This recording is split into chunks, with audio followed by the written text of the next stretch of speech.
I'm a bad motherfucker.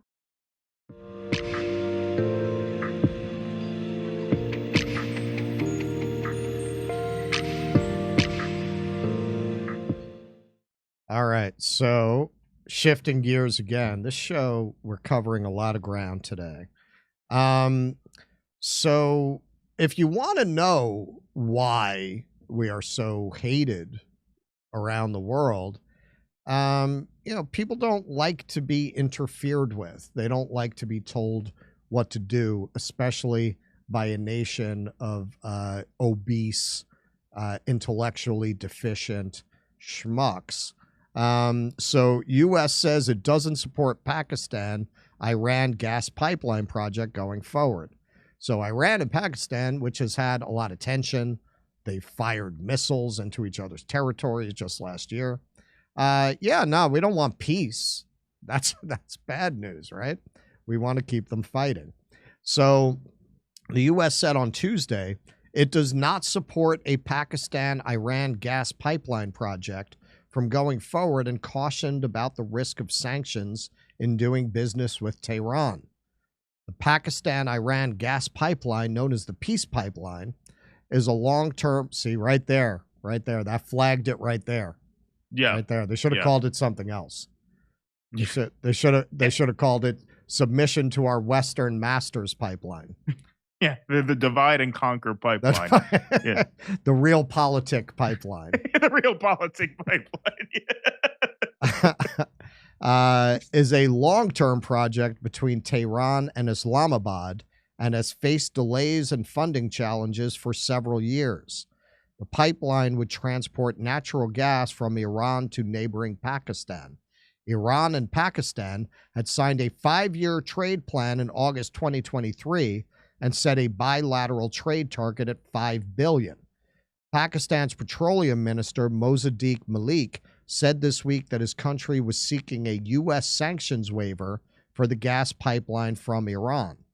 A few weeks ago, Pakistan and Iran exchanged tit-for-tat strikes when they exchanged drone and missile strikes on militant bases on each other's territory. Oh, I didn't realize it was that recent. I thought it was last year. Officially, allies in fighting extremism, Pakistan and the U.S. have had a complicated relationship over the years, bound by Washington's dependence on Pakistan to supply its troops during its long war in Afghanistan, but plagued by accusations Islamabad played a double game.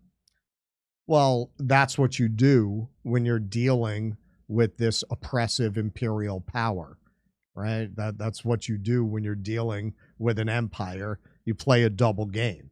In the end, you'd much rather kick them out, but you know you're forced to deal with them, so you play both sides. India's doing the same thing. They're buying all that Russian oil. Some Pakistani politicians have also accused Washington of meddling in Pakistan's domestic politics, charges that Washington denies. No, we would never.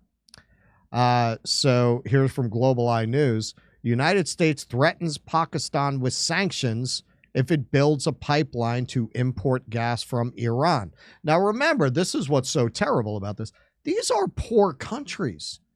These are desperately, desperately poor countries. Pakistan is in worse shape than India. And if you visit India, you're going to see a kind of poverty that, I don't know, we're getting there. There are sections of America that are almost that bad, but not at that level. So you're going to tell a poor country they can't ease their energy costs because it doesn't fit your geostrategic vision. Oh, why do people hate us? Well, yeah, when your geostrategic vision is, as I mentioned earlier, divide, conquer, right?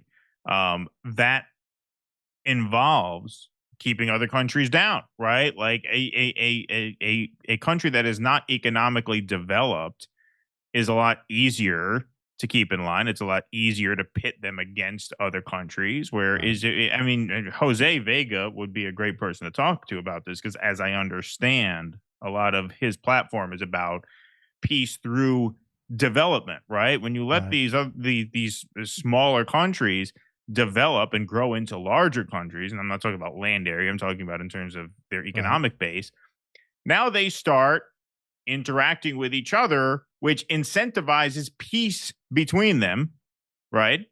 And out of that, you have alliances formed that actually have an economic base, and you can perhaps have a more peaceful world. Now, a lot of what we say to justify our opposition to this has to do with clash of civilization stuff, as I assume this article gets into, but also the green agenda is part. Well, no, we can't develop, right? That's bad for the planet. Right. That's bad for the planet. And look, I'm one of these people who thinks that if we don't develop less, the planet will get rid of us. And but at the same time, I don't think the planet getting rid of us is all that tragic. Like, I mean, we may just want to do it until we can't do it anymore, and then we'll go extinct. That happens to every other species. I mean, I it's don't know why one way that's to such a get big rid deal. of. I mean, I don't know why that's so scary to people, but it's just so, like, I kind of understand both sides. Like, yes, I think the only way for us to sustain ourselves as a species is to develop less, but maybe we shouldn't. Maybe we should just get another 1,000 years out of the planet, and then they'll get rid of us, and whatever. Deer will have more space to run around. Deer are nicer than people anyway. Deer are much more noble animals than we are. I think this is just your roundabout Bond villain way of getting rid of the universities. It's nice. Get rid of all the people, no more universities. There's nothing villainous right? about it. Like, you're people, like Dr. Evil. What's evil? I'm saying we develop, we get along, we treat each other peacefully, we don't have as much war. Eventually, the party's going to stop because the planet is not going to be able to sustain it. And when that happens, it'll happen. And then you'll have geese flying around and deer walking around, and that'll be a nice world too. What do we have to be here forever for? I don't understand that.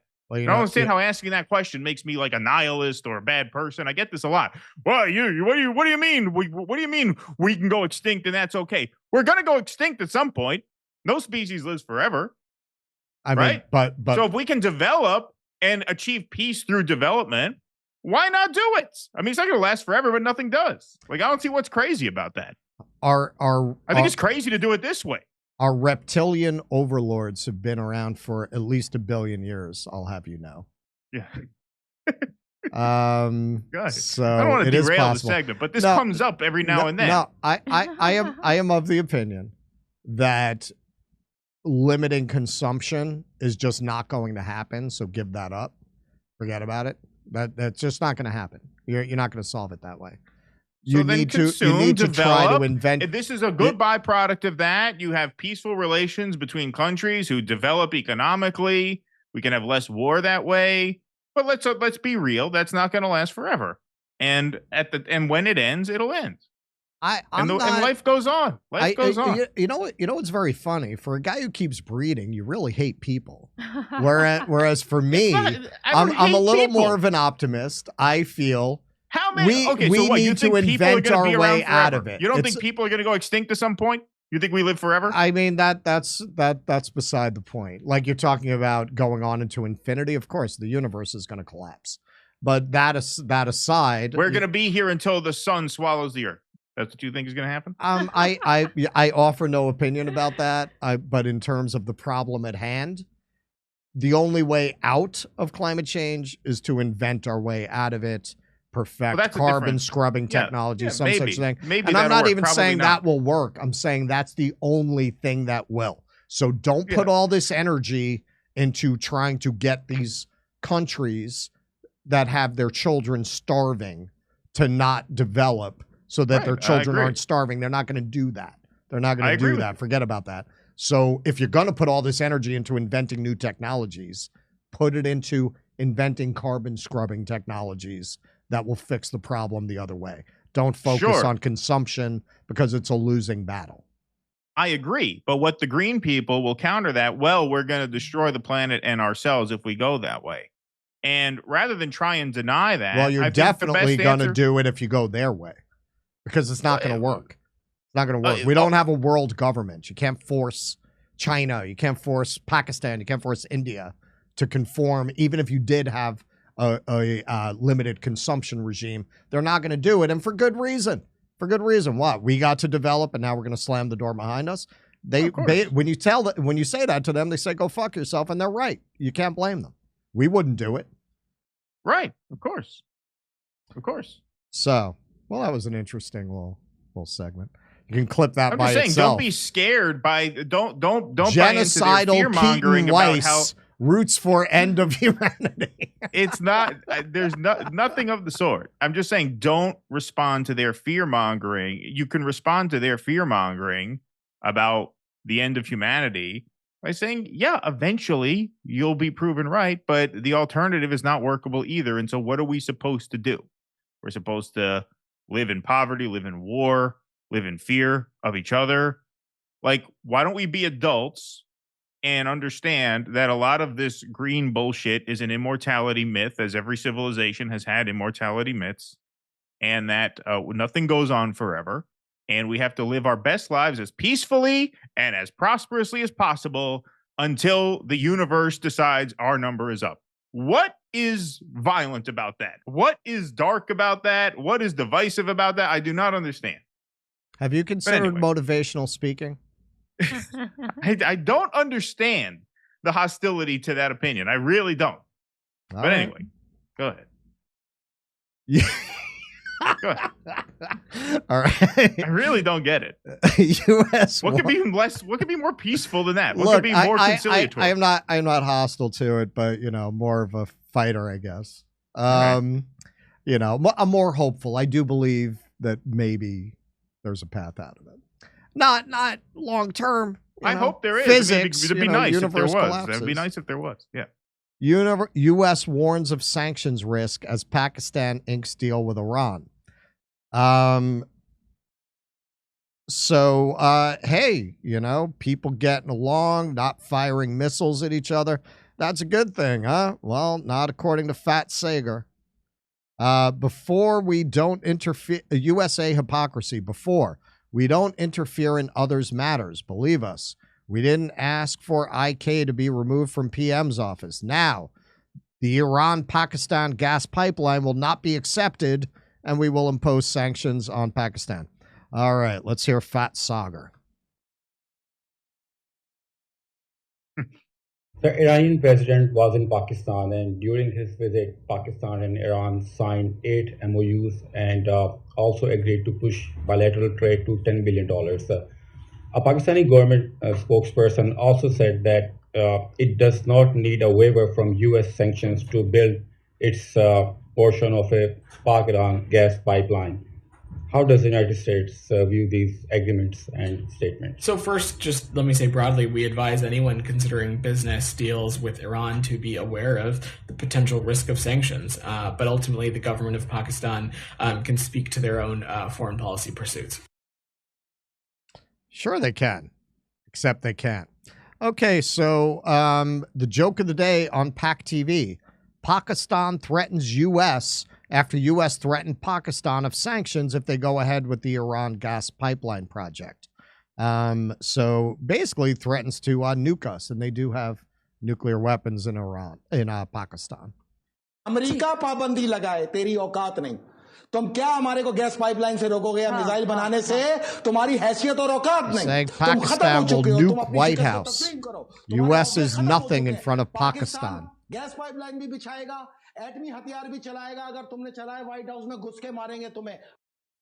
Yeah, no, making the United States, making friends wherever we go. Misha, to you. Oh, I wasn't even prepared. Okay. He wasn't going to.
just choosing the ones.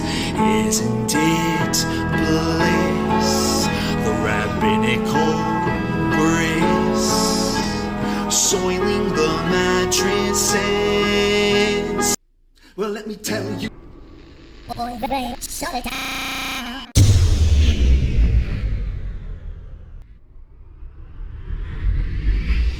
If I were Rabbi Shmuley and diddle diddle diddle digga digga diddle diddle dum, all day long I'd diddle little bums. If I were a Shmuley man, I'd peddle all my dildos, dreidel dildos, selling dildos with my daughter and her mum.